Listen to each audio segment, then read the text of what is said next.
क्या हुआ, क्यों चिल्ला रही हो इतना? अभी तो मैं चिल्लाई कहाँ हूँ, अभी तो मैं चिल्लाना शुरू होंगी, तब आपको पता चलेगा चिल्लाना किसे कहते हैं। आप सब कहो, कहना क्या चाहती हो तुम? मेरा मुंह मत खुलवाइए, आपको सब पता है कि मैं क्या कहना चाहती हूँ। तो आप बड़ी होने का नाटक करती है ना, तो दिखावा बंद कर दीजिए। आप जो सोचती है ना कि आप घर की बड़ी हैं और परिवार को लेकर चलती हैं, तो आप भूल जाइए कि आप परिवार को लेकर चलती हैं और रिश्तेदारों को लेकर चलती हैं। तो कहो कि रिश्तेदार और परिवार आपको लेकर चलता है, वरना तो आपके नेचर ऐसा नहीं है कि आपको कोई लेकर भी चले। ज्यादा बातें मत करो, दूर रहती हो तुम, तो यहाँ पे रहती भी नहीं हो, तो तुम्हें क्या पता कि मैं परिवार को और घर को और रिश्तेदार को कैसे पूछती हूँ। साल से मैं ही माँ बाबूजी को और परिवार और रिश्तेदार को देख रही हूँ। तुम तो साल में एक बार आती हो और आके 2-4 दिन में चली जाती हो। ना तुम्हें कोई काम से मतलब, ना किसी को देखने से मतलब। अरे रिश्तेदार आते हैं यहीं पर, यहीं खाते हैं, यहीं से जाते हैं, तुम्हें क्या पता? ओह प्लीज, तो आप बिल्कुल भी मत कहिए कि माँ बाबूजी को आप देखती हैं, कि मेरे हिसाब से तो माँ बाबूजी 5 साल से ही अलग रह रहे हैं। तो वो झांकने भी नहीं आते और आप भी कभी नहीं जाती उनसे मिलने। अगर कभी जाती है तो लड़ाई करके चली आती है और माँ जी को खून के आंसू रुलाती है। जब से बाबूजी खत्म हुए तब से तो माँ जी को आप एक गिलास पानी भी नहीं देती है। खाना तो दूर की बात है। रही रिश्तेदारों की बात, तो रिश्तेदार तो आपसे मिलने आ जाते हैं ताकि आप अकेली न रह जाओ। रही मेरी बात, तो मैं भले ही यहाँ नहीं रहती, लेकिन मैं फोन में सबसे बातें करती रहती हूँ। तो जो रिश्तेदार को मेरे पास आना होता है तो सीधे वहीं आते हैं। मुझसे बन पड़ता है, मैं वो करती हूँ।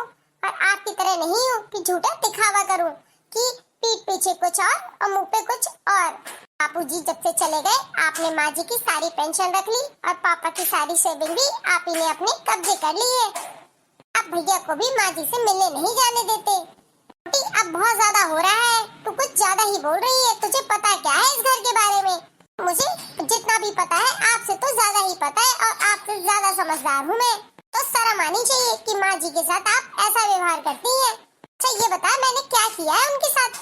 तो तू मुझे इतना सुना रही है, आपको नहीं लगता कि आपने क्या किया है? उनकी सारी पूंजी रख ली और कहती है मैंने किया क्या है?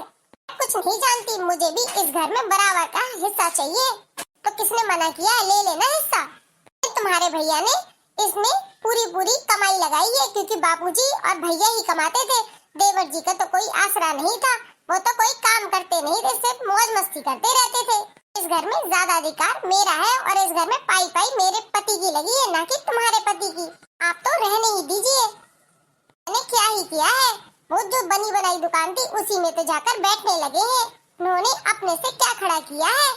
वहाँ से पैसे चुरा कर आपने 2 घर और ले लिए हैं, अपने नाम करवा लिए हैं। ऊपर से बेटी की शादी कर दी है और बच्चे की पढ़ाई भी तो यहीं से हो रही है। और कहती है कि हमने क्या लिया है? तो मेरे पति की, तो मेरे पति ने जो भी कमाया है अपने दम पर कमाया है। क्या पता आपको बाहर जाकर कैसे काम करना पड़ता है। ले घिस जाती है चलते चलते, तब कोई मुकाम हासिल होता है। आज हम अच्छी लाइफ जी रहे हैं, की तरह नहीं कि हमें सब कुछ बना बनाया मिल गया हो कि उस पे खड़े होना है। एक बार बाहर जाके देखो, तब समझ आएगा आटा दाल का भाव। कहना और करने में कितना फर्क होता है। का कितना महंगा खर्चा रहना खाना है। रहती है तो बातें आती है सिर्फ।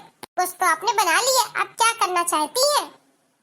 और से माँ जी को एक गिलास पानी तो पूछती नहीं है, बातें करती हैं कि माँ जी को देखती हैं आप।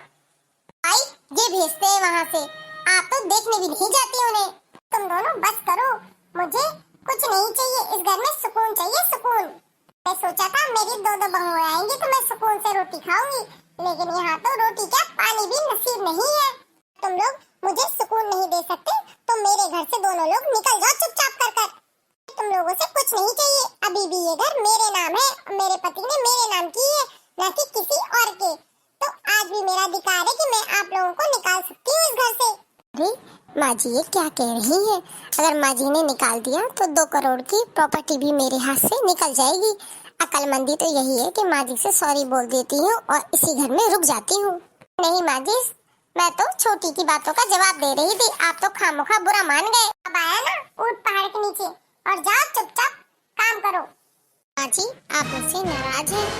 नहीं बेटा मैं नाराज नहीं हूँ, मैं तो अपनी किस्मत को कोस रही हूँ। ऐसी बड़ी बहू मिली। जानती हूँ जो भी तूने बड़ी बहू से कहा बिल्कुल सही कहा और मेरे हक के लिए ही कहा है। और कहने से कोई फायदा नहीं है, वो सुधरने वाली में से नहीं है बहू। फिर तुम क्यों अपना खून जला रही हो? क्षमा, आप परेशान ना हो।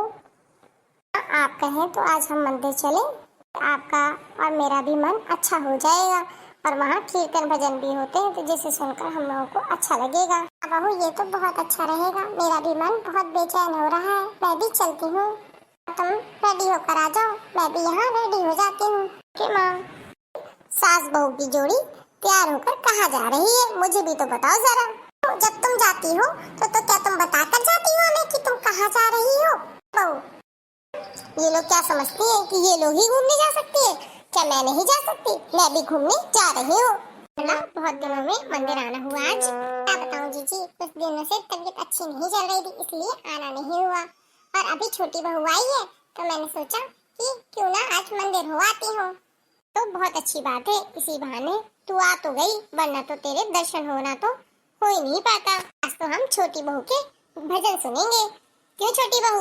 हाँ आंटी जी बिल्कुल, बढ़िया सा कोई अच्छा सा भजन सुना ही दो। हाँ भाभी, जिससे हम लोग नाच उठे। बिट्टू जी मैं अभी सुनाती हूँ।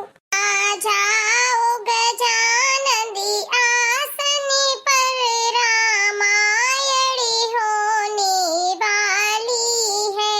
आ जाओ गजानंदी आसन पे, रामायणी होने वाली है।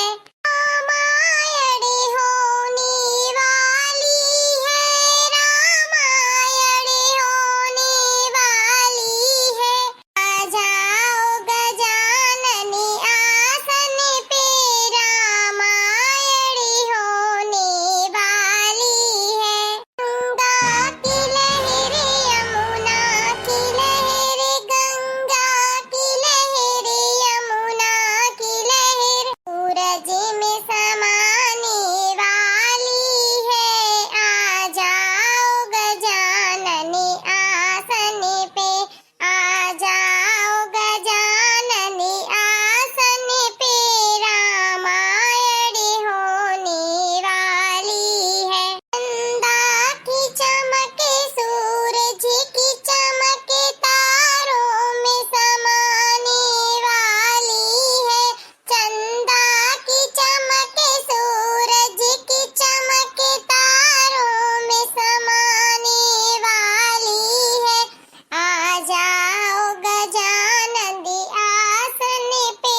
गणपति बप्पा की जय। हमारी बहू का ये भजन आप लोगों को कैसा लगा कमेंट बॉक्स में कमेंट कर जरूर बताइए। यदि चैनल पे पहली बार आए तो चैनल को सब्सक्राइब जरूर कर ले और बेल आइकन को जरूर प्रेस करें। हंसते रहिए, दूसरों को भी हंसाते रहिए और प्यार बांटते रहिए। मैं YouTube फैमिली, राम राम।